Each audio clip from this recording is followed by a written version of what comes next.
have established relationships pertaining to these different components. All right, so for example, in both state I, state J, we observe relationships between public opinion and public policy. All right, and when opinion influences policy, we refer to that as policy responsiveness.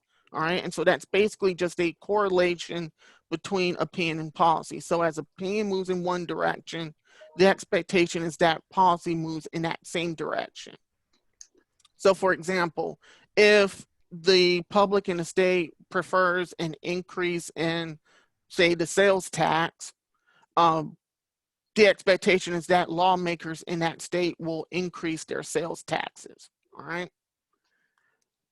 We can see that this relationship goes in the other direction as well. So policy in state I can influence opinion in the same state, and we call that policy feedback. And so this basically boils down to that politics, or the political process of leading to policy outcomes, that has an impact on individuals' preferences regarding policy. So the example being that because, say a state implements a cigarette tax or a smoking ban in public places, that would lead to individuals preferring policies that would promote public health. All right. We can also observe relationships across states as well. So to give an example, this arrow here that labeled B, we can see policy in one state influencing policy in another state. And this is referred to as policy diffusion or policy interdependence. All right. And the idea here is that the probability or the likelihood that a state will adopt a particular policy depends on whether other states have adopted a similar policy. So a classic example of this would be states adopting lotteries. This was work done in the early 90s, and what the scholars at the time found was that we see this diffusion or this spreading of states adopting state lotteries for a variety of different reasons, but they found that though the states were not adopting these lotteries independent of one another, they were actually relying on or engaging in behavior that utilized whether or not other states have adopted a similar policy. And then the third sort of relationship I'm going to talk about deals with this notion of the spreading of policy. So what in this relationship here, this B arrow, the idea is that this diffusion or this spreading of policies is happening at an elite level. So lawmakers, policymakers within states are engaging in behaviors that allow for the spreading or the adoption of similar policies. Well, the C relationship argues that we still observe that relationship, but that's not happening at an elite level. That's happening at the public or mass level. And this is what Julie Pacheco, who was on my dissertation committee at University of Iowa, calls the social contagion model.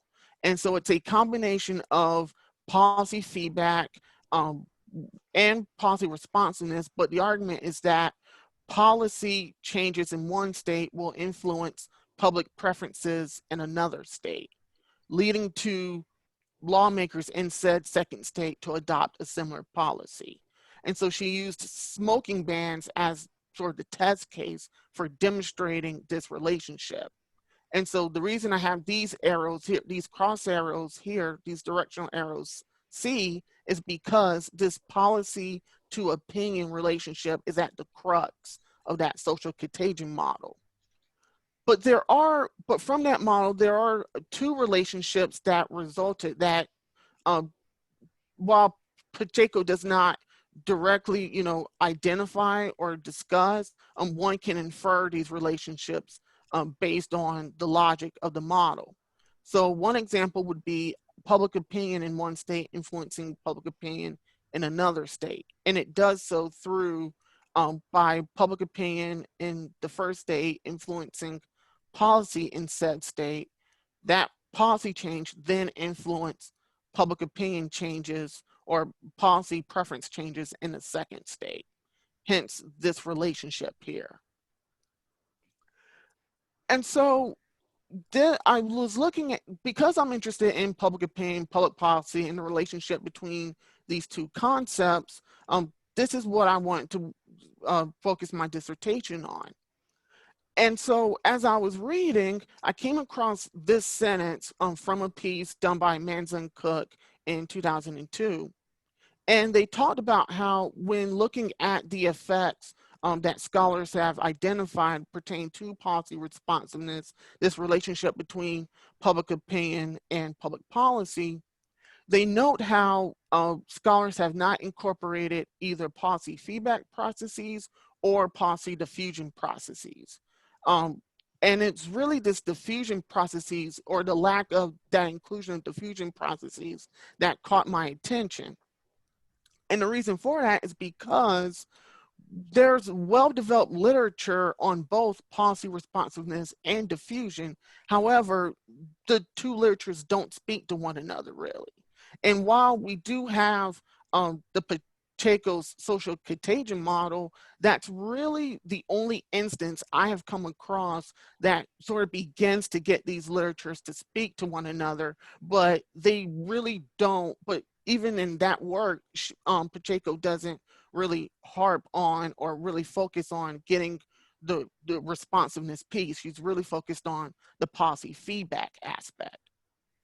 And my argument is that this is problematic because by not having these two literatures speak to one another or incorporating processes from both of these literatures, we're getting an incomplete assessment of both. We're getting an incomplete assessment. We're not fully understanding the policy responsiveness relationship in American states, nor are we getting a full view of the policy diffusion relationship or processes occurring in the states. And so my contribution, or at least the hope for my contribution, is to make these two literatures more complementary. So the question becomes, how do I go about doing that? Well, this is where a relationship D or arrows D come into place. My sort of contribution, or what this paper or this project focuses on, is looking at the relationship between opinion in one state influencing policy in another state. And as I said before, we can infer this relationship from the social contagion model as well. But to do so, public opinion in one state is going to have to go through policy in that said state, which is then going to have to influence opinion in another state, which would then have to influence policy in said state. And my argument is that this relationship can be a lot more simpler. There's not as many variables or causal processes or processes at work here. And so this really boils down to the research question, the big research question in my dissertation. Do policy decisions in one state influence policy responsiveness or this relationship between public opinion and public policy in other states?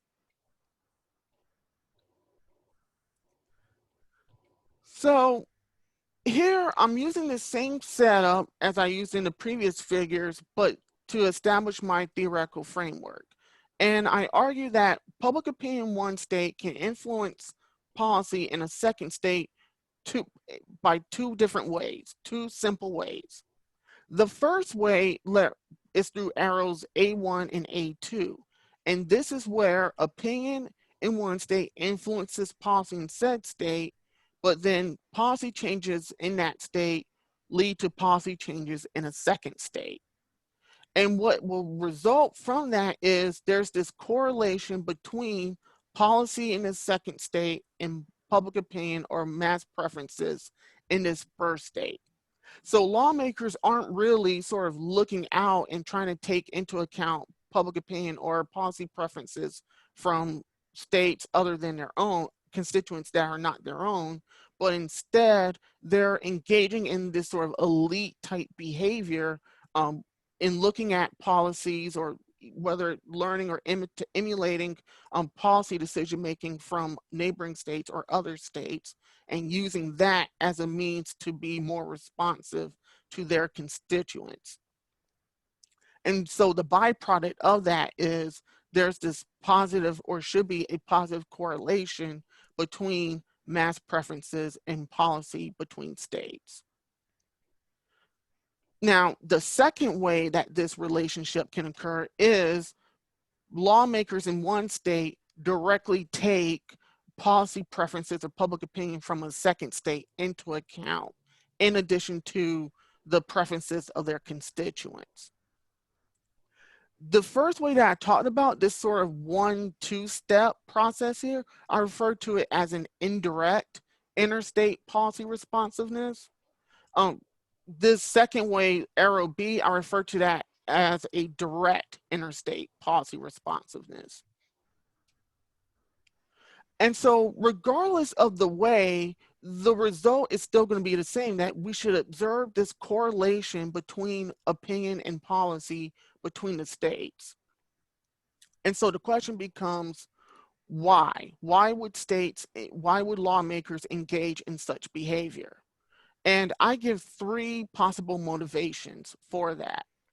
The first is there could be economic reasons or economic motivations. So lawmakers want to make policy decisions that would make their states economically attractive to certain groups of individuals, so that they could move into their state or conduct business in their states, and the state can reap the benefits of that new business.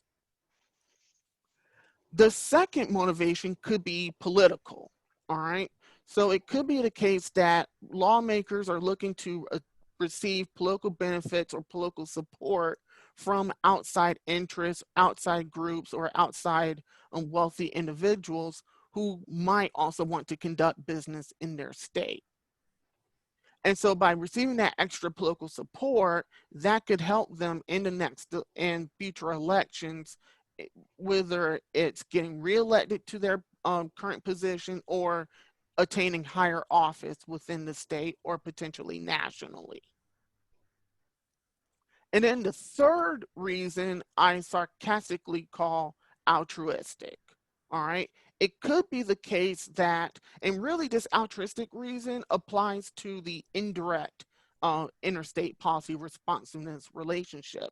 It could be that lawmakers are wanting to use policy decisions or debates taking place in other states as a way to try and be more responsive to their constituents in an effort to achieve a better policy outcome for their state. And so the result is I have 2 hypotheses that I'm going to try and test in this paper, in this project. The first hypothesis is that as public opinion in one state shifts, so as it moves in a positive direction or a negative direction, policy in another state is going to move in that same direction. And that really touches upon that direct interstate policy responsiveness relationship. The second hypothesis I argue is that as policy in one state shifts, as it moves in, whether it's a conservative direction, ideological direction, or a liberal ideological direction, a policy in other states, or at least another state, will move in that same direction. And the hope is that that new policy movement will positively correlate with the public opinion from the first state.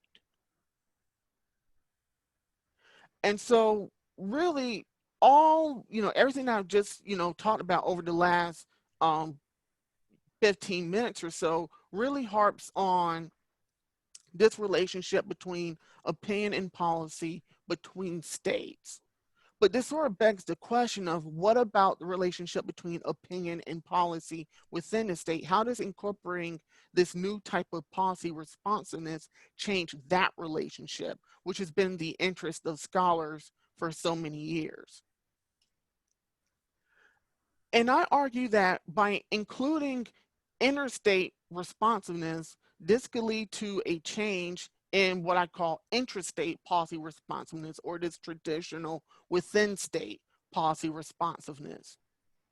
And this change can either be an increase in intrastate responsiveness, so it moves in a positive direction. So lawmakers become more responsive to their own constituents. And again, a lot of that might have to do with using what's happening in other states as heuristics or cues, or as crutches, if you will, to try and act in a more responsive manner for their constituents.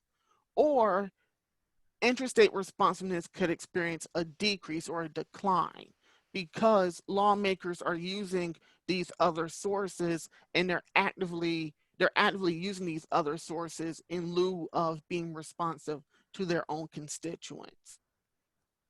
And so my third hypothesis is that intrastate policy responsiveness, or this within relationship of where opinion is correlated with policy, is going to be different in the presence of interstate responsiveness compared to if I did not include interstate responsiveness.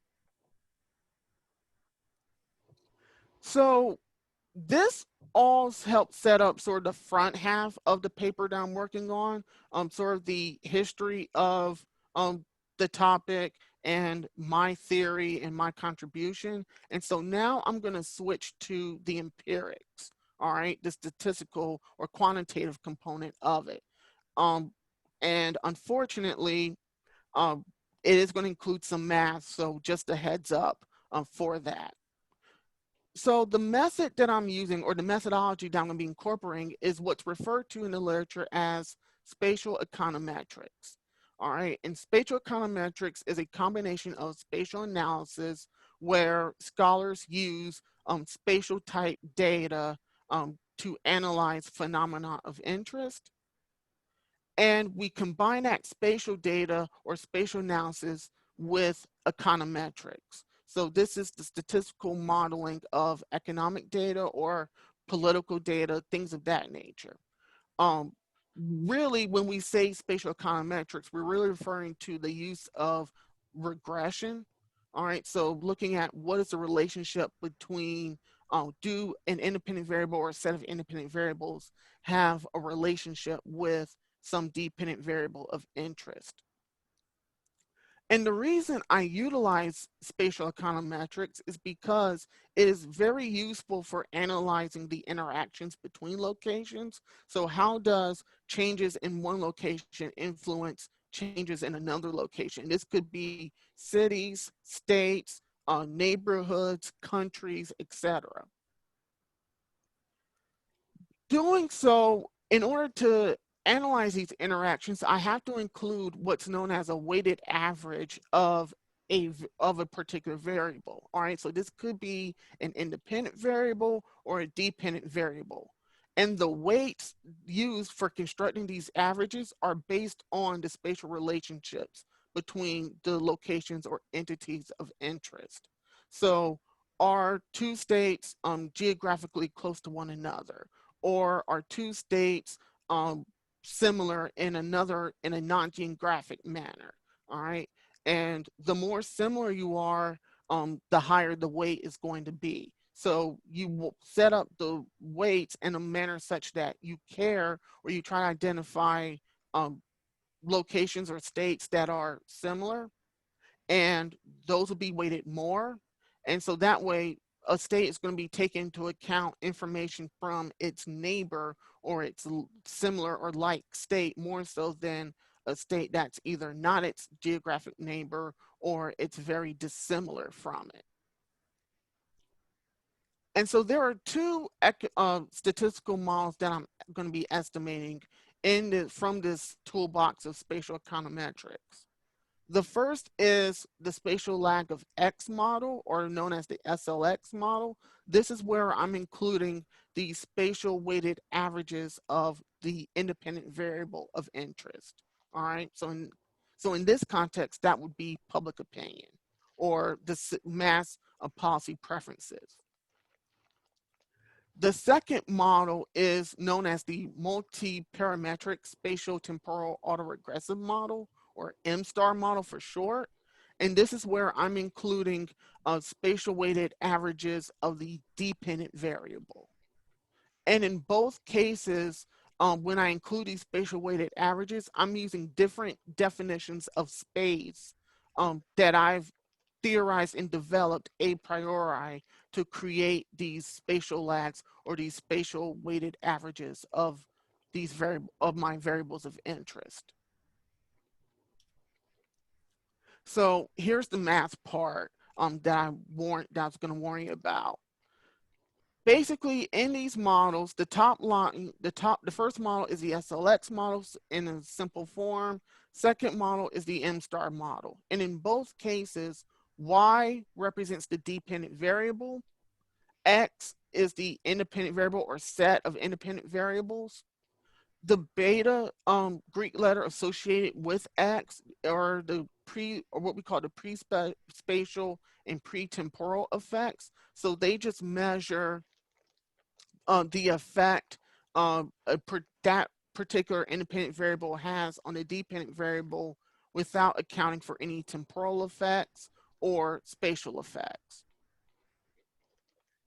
M is a matrix used to create a one-period lag of the dependent variable. So basically, think of it as each state, I have state data that's over time. And so when I create a one-period lag, the variable only includes it's one minus all the other observations. So whatever value, at time t2, the value for that lag variable is going to be whatever the value was at time t1. All right. Phi, the Greek letter phi, just measures the correlation between that one period lag and the influence it has on the dependent variable at its contemporaneous value or current level. And then the most important component of any spatial regression model is W, all right? So W, or in this case, WR, is a spatial weights matrix. So it's measuring the level of connectivity between units. This is what I use to specify the weights for determining how similar or how dissimilar states or other locations are based on my a priori specified definitions of space. And so here I can apply the spatial weights matrix to X, the independent variable. So now I have spatial lags of my independent variable, or I can have spatial lags of the dependent variable. And the Greek letters associated with these, theta and rho respectively, measures the strengths of those spatial relationships those spatial variables have on my dependent variable of interest. And epsilon, finally, is just an error term. This captures all the other influences that I don't already specify in sort of the fixed part of the regression model. And so this is important because classic studies of policy responsiveness will only include X beta, so public opinion, some other control variables, things of that nature. They might include a temporal lag of policy, but they won't include these spatial lags or these spatial variables. And that can be problematic because if these spatial variables do play a role in what a state's policy is going to end up being, and we don't account for these variables, then we're going to get what's called biased estimates of the influence that public opinion might have on policy. And so this can result in a situation where we're getting results that say lawmakers might be more or less responsive than they truly are. So the data that I use are developed from individuals called Coley and Warshaw. They're both from MIT, and they developed a policy liberalism scores for both state policy and for mass preferences. So the policy liberalism score, my dependent variable, that just measures how ideologically liberal state policy is for a particular policy area. All right. So how liberal is economic policy in a state, or how liberal is social policy in a state? And they developed similar scores for mass preferences using survey data. So they took a number of surveys covering a wide variety of issues over a very long period of time and measured how ideologically liberal or conservative the mass public's policy preferences were pertaining to economic and social policy. And so I utilize those two those two data sources, those two data sets um, for my dependent and independent variables of interest. I also include a 1 period lag of the policy liberalism score, which I showed you earlier from the spatial regression models.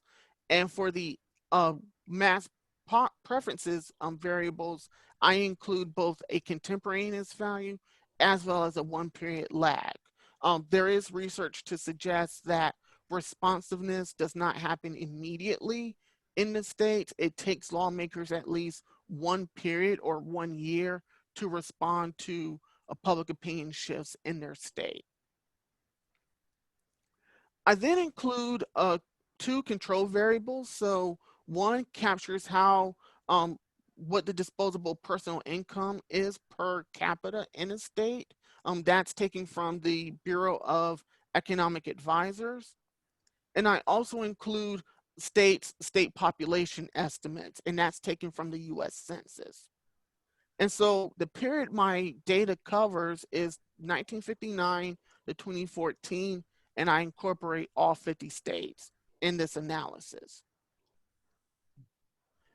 Finally, I include what's called state and year fixed effects, and these are ways for me to control for things that are exclusive to particular states that don't vary over time, or national trends or things that are happening in the world that affect all the states. And it's a way for me to control, as a further way for me to control other possible influencers on states' policy liberalism without actually incorporating that data. Lastly, to create my spatial lags, I use three sets of data. The first is a policy data set. I infer a policy network using the state policy innovation diffusion data set. So this is a data set that my advisor, Fred Bemke, Bruce Desmarais from Penn State, Jeff Harden from Notre Dame, Fred Bemke is from the University of Iowa. He was my dissertation chair and advisor. They put together a data set, a comprehensive data set that incorporates state policy adoptions on a slew of different policy issues and areas for all 50 states dating back to the late 1800s. And using a technique that Fred, Bruce, and Jeff developed in a 2015 paper, I'm able to create a policy network representing how influential or which states do other states look at or refer to or utilize it or emulate when making policy decisions.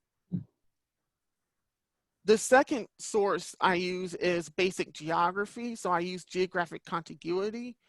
So are two states contiguous or not?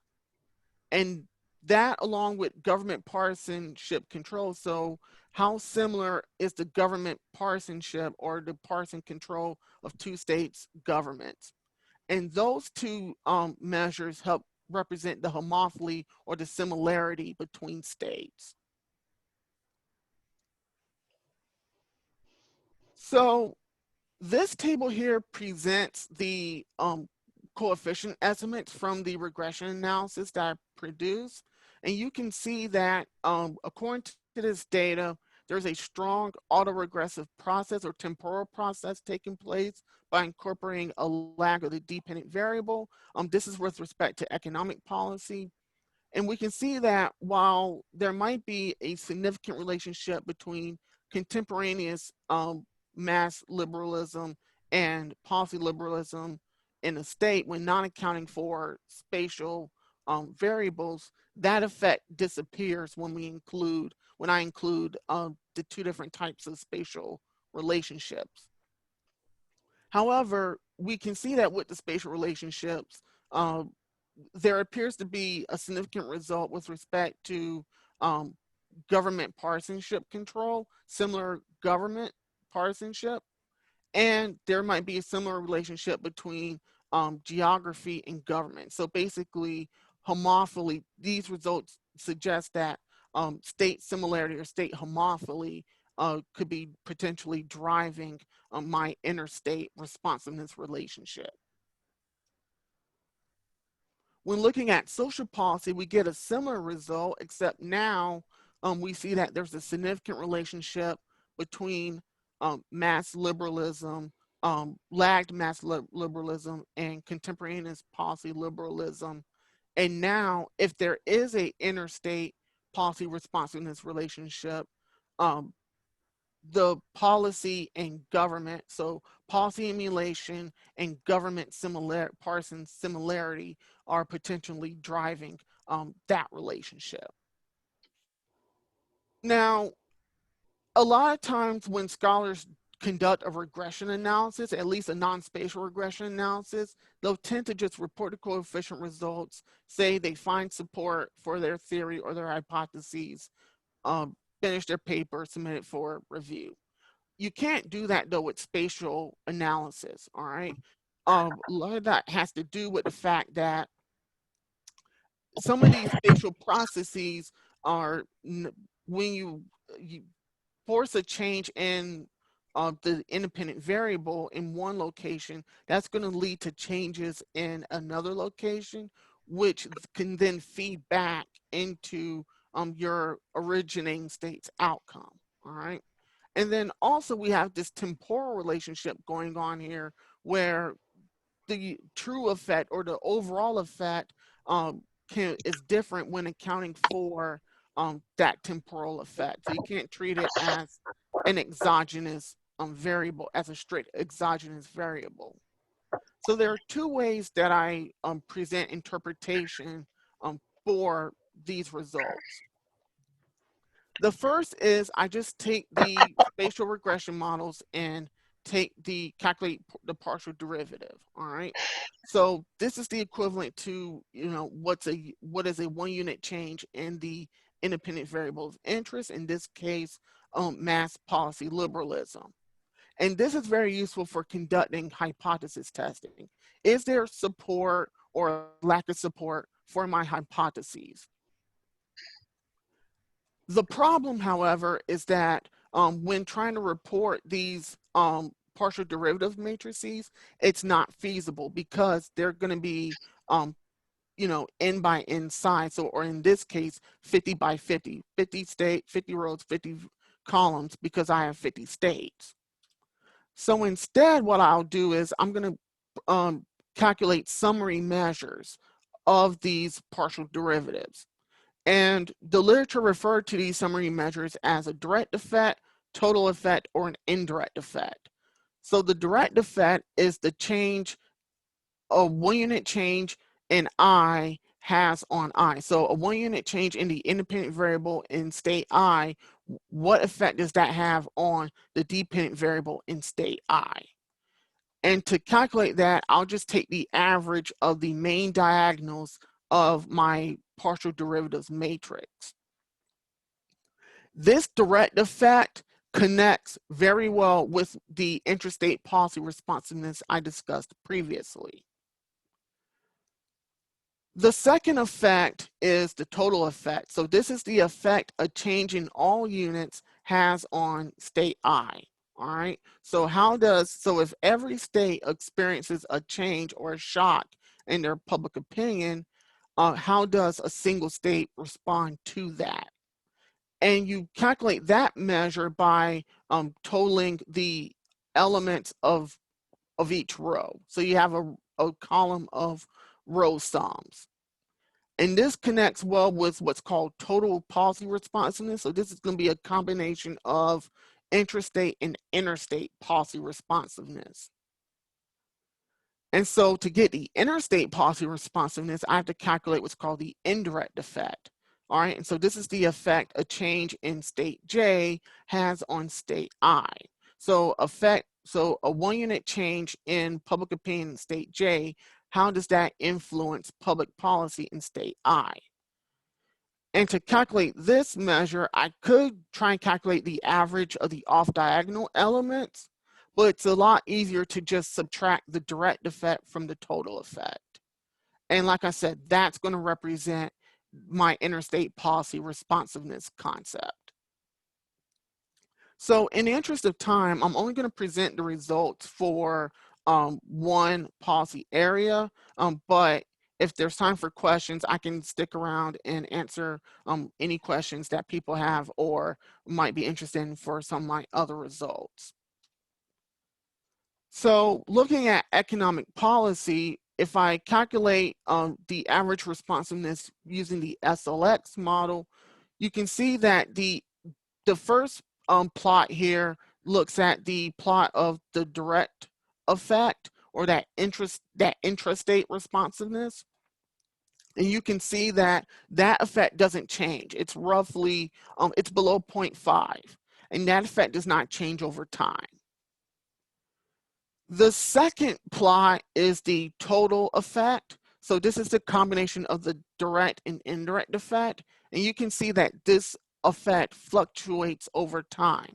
The dotted line is the long run mean. So on average, the average sort of total effect is around 3.55, something like that. But the actual total effect over time is going to bounce around or fluctuate around that long run mean. And so when I subtract the direct effect from this total effect, this is where I get the indirect effect or the intrastate responsiveness. And you can see that this interstate responsiveness effect, the long run mean is roughly about 3. All right, so a 1 unit change in mass preferences yields about a 3 unit change in another state's public policy liberalism score. So that's a massive change in policy as a result of a shift in public opinion. If I use the M-star results, so now I'm looking at using the spatial lags of the dependent variable, we can see that the direct effect or that intrastate responsiveness, it fluctuates a little bit, but it's fairly stable over time. So it hovers around a little over 0.55. The total effect is roughly around 1, slightly below 1. And so that means that the interstate responsiveness or the indirect effect of the average of this effect using the M-star model is roughly over 0.4. So we're seeing that, in other words, looking at these M-star results pertaining to economic policy, lawmakers, they're somewhat responsive to their own constituents. They're somewhat responsive to out-of-state constituents or out-of-state preferences, but in total, on the whole, lawmakers appear to be perfectly responsive to public opinion shifts. Whereas in the SLX model, we see that lawmakers are, not, they're somewhat responsive to their own constituents, but they're overly responsive to out-of-state preferences. Because of that large effect is the product of a 1 unit change, that's problematic because the way the data is constructed, there's only the range, it goes from -1 to 1. So a 1 unit change in public preferences is very large, it's huge. So to come up with a more interpretive or more realistic change in policy liberalism, I calculate what's called a discrete change. And basically all this is I'm just going to calculate predicted values from the spatial models I estimated previously. I set the independent variable or the mass preferences value to a value 1 standard deviation below its observed value, 1 standard deviation above its observed value, calculate the predicted values for these two fixed values, and then take the difference and then plot it. So using economic policy in 2014 as an example again, I'm going to use the state of New York as my hypothetical state. New York is a good example because New York's mass preferences observed value in 2014 was close to 0. So a 1 standard deviation decrease and a 1 standard deviation increase makes New York's mass policy liberalism now slightly conservative, slightly liberal, or a little more conservative, a little more liberal. And we can see that the biggest changes in policy liberalism are occurring in states like Connecticut, Massachusetts, Vermont, West Virginia, Illinois, Colorado, and Washington. And these are all states where New York had unified democratic control of its state government in 2014, albeit some of that had to do with coalitions built in the legislature, but nevertheless, it's coded as Democrats had unified control, and all these other states in the very dark gray had similar government control in their state. If we look at using the M-star model results, we see now that some of these same states in the previous map are still dark. So these are still the same states that a change in New York's mass preferences will have the biggest impact on these states' policy liberalism. But now we also see states like New Jersey and Delaware come into play as well. And looking back at the data, it turns out that some of these states, in addition to having either mostly democratic or unified democratic control of their government, we're now seeing geography come into play, as well as the fact that these are all states New York typically would sort of emulate economic policies from. So on the whole, looking at both economic and social policy results, and I look at the evidence in support that either support or refute my hypotheses, I find that there's strong evidence for my first hypothesis, this direct interstate policy responsiveness relationship, and also find strong evidence for a change occurring in intrastate policy responsiveness. But I do have mixed results pertaining to the indirect manner in which interstate policy responsiveness manifests itself. And so some of the major takeaways from this is that state governments appear to be directly responsive to out-of-state public opinion. And while they might be indirectly responsive to out-of-state public opinion with respect to economic policy, that's not necessarily the case when it comes to social policy. And in fact, we see that there is a change in intrastate policy responsiveness, specifically intrastate policy responsiveness decreases in the presence of spatial relationships, this interstate responsiveness. And for economic policy interstate responsiveness, it appears that state homophily is the primary drivers for that relationship, whereas policy emulation and state government similarity is going to be responsible for social policy interstate responsiveness. And so, like I said, this is part of a larger project, so I'm looking to look at the role that elections or electoral interdependence might play in this relationship as a way to further tease out this direct relationship between opinion and policy across states. I'm also going to be looking at individual policymakers, specifically governors and state legislators. And then in terms of sort of post this project or future works, I want to look at the influence that other socioeconomic factors might have come into play, things such as race or education, institutions such as direct democracy, interest groups, the media might play in these relationships. Try to account for interdependence with respect to public opinion and the error term in the statistical models, and see if this theory or these relationships is also applicable to other countries. All right, so that's all I have. Thank you again, and I'm more than happy to answer any questions anyone has.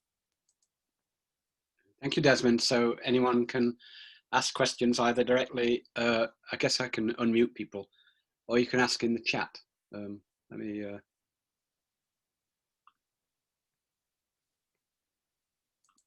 anyway, you should be able to unmute yourself now. Hi, Desmond. This is Karen. Hi, Karen. Hi, great job, Desmond. You know what? You're making me think about, when you had those three charts, A, B, and C, where you looked at the changes in the models over time, right? And across that horizontal axis are the years, right, from some 1959 to 2014. And it really made me think about the policy changes that happened with welfare reform. Yeah. So welfare reform is it's signed into law in 1996, right? So I was looking at that middle chart in particular, and I was locating the year 1996, and I was trying to make sense out of your findings. I think your findings support that concern that everybody had about a race to the bottom. Right, everyone was concerned that once welfare devolved, right, to the devolution of that federal entitlement devolves to the states, that states would rush to limit the amount of welfare that families received, because they were given greater control over eligibility and because they were given greater control over those funds. Is that something, am I on the right track with this? Like, could I use your findings to understand a phenomenon like race to the bottom? Yeah, so particularly, so I think a better example might be the social policy charts here, because that's where, as this data is coded, those welfare reform policies would pop up, because Cohen-Warshaw coded that as social policy. Okay. And you can see that, in fact, if we get to, the 90s here, we're seeing that there's appears to be this dip in that interstate responsiveness. So it's sort of below the long run mean. And what's happening, and I think what's happening is that this is a situation where I think welfare reform, or at least the spreading of welfare reform ideas that race to the bottom, it's a classic example of diffusion happening at the elite level. All right.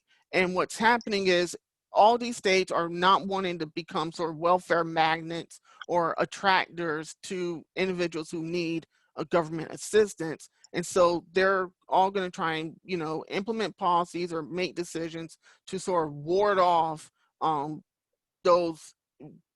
the individuals who unfortunately would need assistance the most to do so. So yes, I think what I show here, you could definitely play that, sort of taps into it a little bit. Yeah, thank you, Desmond. Yeah. Again, it was a great job. Desmond, a couple of things in the chat, if you want to look at that. Yeah, so I'll start with Danny. She goes, there's a lot here. Yes, there is. So she asks if there's a clear ringleader or resistor. For example, California does it first, other states follow. Yes, that is true. And in fact, when I created the policy emulation networks, using that major state policy data set, I found that most states are emulating California, using California, they're following California's lead regarding a number of policies. Yes, I definitely saw that. I will say this sort of dovetails to a different research project I'm working on that's an application of that state policy data set, where we're trying to classify those policies based on ideology. So what is a conservative policy? What is a liberal policy? And we're finding that that idea doesn't hold when we look at different ideology policy types. So California is a leader for maybe moderate policies or liberal policies, but in fact, when looking at conservative policies, Mississippi can actually pop as a policy leader. Desmond, this is Bob Maiden. Yes. I was kind of surprised that New York and West Virginia seem to be so closely held together in terms of these policy issues. Is there something? So What's going on there? Yeah, and I think this is primarily a function of the fact that both at this point in time, 2014, both New York and West Virginia had unified Democratic control. All right, so the Democrats controlled both chambers of the state legislature as well as the governorship. Even though in West Virginia, you could say that the modal or median Democrat in West Virginia would be, say, more conservative compared to the median Democrat in New York. The way I coded government partisanship and a lot of the government partisanship data does not make that sort of ideological distinction. And are there policies changes similar than in those two states? Is that what's occurring, or maybe not? A little bit, but I would have to go back to see exactly like what sort of policies they're what sort of similar economic policies in this context they're adopting. I don't know that off the top of my head. Okay, very, very interesting. Thank you. Yep. Appreciate it. Dave too had a question. It was a follow-up to questions asking about why the outputs are so less variable in the most recent past, anything about the nature of the early data involved or the effect of media. And I think what happens is that a lot of this is a function of some of the data that I have. It's just that policy data and opinion data is just more prevalent in the recent past and recent years compared to, say, in this context, the late 50s, early 60s. I can even go back further if I wanted to like say the late 30s or early 40s. But we find that policy data becomes much more sparse, or data becomes more sparse. And that's just a function of the way that either, that data exists and people just haven't gotten around to collecting it yet, doing the legwork to collect such data, or that data maybe in fact doesn't exist at all. If that answers your question. Yeah. Any other questions for Desmond? Yeah, Desmond, I've got a question. Yes. John here. Your comment about the lotto made me think about it, but currently, to my knowledge, online sports betting is illegal in New York State, but it's legal in both New Jersey and Pennsylvania. And now there's motions, of course, that it might become legal in New York State. And I'm wondering, presumably both Pennsylvania and New Jersey would stand to lose some tax revenue if New York State were to approve it. So how do things work in that kind of direction? Of course, New York State is under pressure because our neighboring states are approving that kind of thing. And if we approve it too, those other states stand to lose something. And how does what you talked about impact any of that? Well, I think what's going to end up happening is I think this is a situation where, and again, we don't necessarily know what happens behind closed doors with respect to these states. It could be a situation where New York, and I'm just making this off the top of my head, maybe New York said, told New Jersey, Pennsylvania, like, all right, you guys have online sports betting. We're not going to implement it right now or try to pursue it, so that, because we know we'll attract your tax revenue. But if they're wanting to act in their own economic interests, suppose maybe, because of COVID-19, state revenues fall, they might look for ways to sort of make up that cash down the road they could definitely pursue it. And definitely if there are pressures, particularly whether the public, the masses in Pennsylvania, New Jersey really want online betting in New York, or if interest groups really want it, a lot of those cross pressures is going to make it really difficult for New York to sort of hold firm in their unwillingness to adopt such a policy. Great, thanks. Yep. Any other questions for Desmond? If not, then I would like to thank Desmond for a very stimulating talk. And I'm sure if you do have more questions, you can email him. And I hope that the forum will be put online on the Bergren Forum YouTube channel soon. Okay, so thank you, everyone. Bye.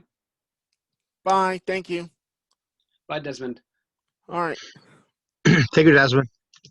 Thank you.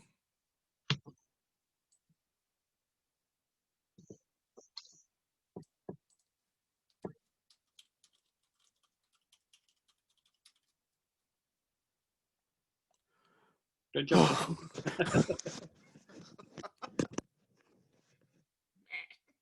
That was pretty mathy. It was, and it's like there's just that part I was struggling with. It's like I know this audience. I've attended a year of Bergren forums. Like I know I can't be too mathy with that with everyone, but I think